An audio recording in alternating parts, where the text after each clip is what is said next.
growing up, I didn't have a sense of what an open society is. I witnessed the struggles, the suffrage of the Asian peoples.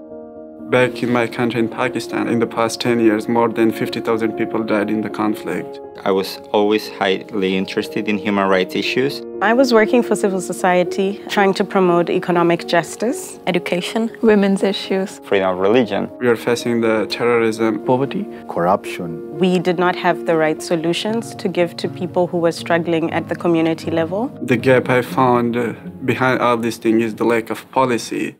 Traditional public policy schools have focused on government. How do you make government work better? And we decided from the very beginning that we wanted to focus more on civil society, on influences on how policy is working or is not working. Usually it's the older generation that sits in the seats of power, and young people need to have a greater influence in shaping their own world. CEU is the only graduate university in the world that is dedicated explicitly to studying and promoting open society. The School of Public Policy is a meeting ground between academic learning and practical involvement in policy.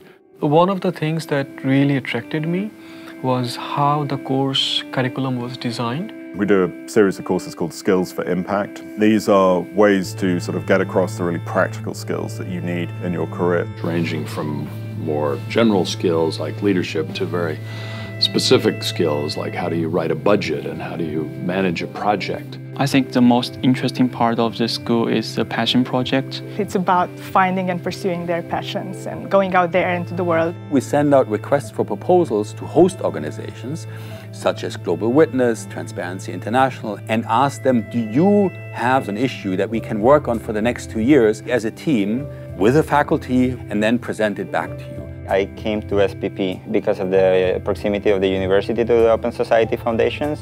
George Soros is deeply involved in the university. He engages with our faculty and students. Politics are very important in social change.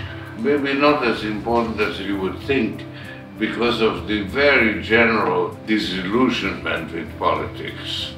We're a very interesting group of faculty who've done much more real-life work than you would normally expect from a group of academics. They can therefore convey to the students the intricate details, the problems, the challenges that they as policymakers are likely to face. I'm a sociologist and I co-teach a core course on modern governance with somebody who's from international relations and another individual from political science, and we have a different range of expertise and backgrounds that sort of complement one another. Rather than taking facts and names, I want to teach them how to think about the world. It's not up to me to define the truth, but it's an exercise together with the students. We learn from each other, we respect each other's values, we share our experiences with one another. And it's fantastic, for example, to teach a course about development and to have 3 hands in the air telling you, no, based on my experience in the refugee camp in Pakistan, I don't think the article we were reading is right. It's critical for those kids to later on, when they sit at international negotiating tables, to better understand who is sitting across from them and better understand why they argue the way they argue. I would really like to go on and work in the field of